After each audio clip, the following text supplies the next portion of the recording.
ചെറിയൊരു ഫാമിലി ആയിരുന്നു, 4 ആൾ. പിന്നെ അവളെ കല്യാണം കഴിഞ്ഞപ്പോൾ മെമ്പേഴ്സ് കൂടി, എല്ലാവരും നമ്മുടെ സബുലൊക്കെ അടിച്ചു കൊടുക്കുക. അതാണ് അടിക്കൂല ഹക്കീമേ, നമ്മളൊന്നും ആർക്കും വേണ്ട. സങ്കടമൊന്നുമില്ല, ചെറിയൊരു വിഷമം, അത്രയേ ഉള്ളൂ. എല്ലാവർക്കും ഇഷ്ടമാവണ്ടേ, നമ്മൾ മാത്രം പറഞ്ഞിട്ട് കാര്യമില്ലല്ലോ. പറയേണ്ടത് പറയണം. ചിലർ ചെയ്യും, ചിലർ ചെയ്യില്ല.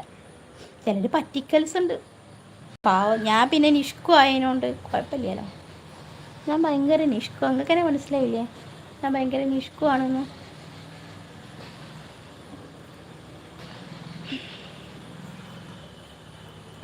ഞാൻ ഇപ്പോൾ വന്നിട്ട് ഇപ്പോൾ എത്ര നേരമായി? 40 മിനിറ്റായി. ജലീൽക്ക, ഞാൻ നിഷ്കു പറഞ്ഞപ്പോൾ ജലീൽക്ക കണ്ടില്ലേ, ജലീൽക്കൊക്കെ മനസ്സിലായി ഞാൻ നിഷ്കു ആണ്.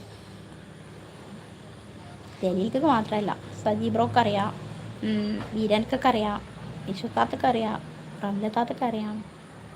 ആരാ പറഞ്ഞേ നിങ്ങളെ വേണ്ടാന്ന്? ഞങ്ങൾക്ക് അതെനിക്ക് വയ്യ. എനിക്ക് നല്ലൊരു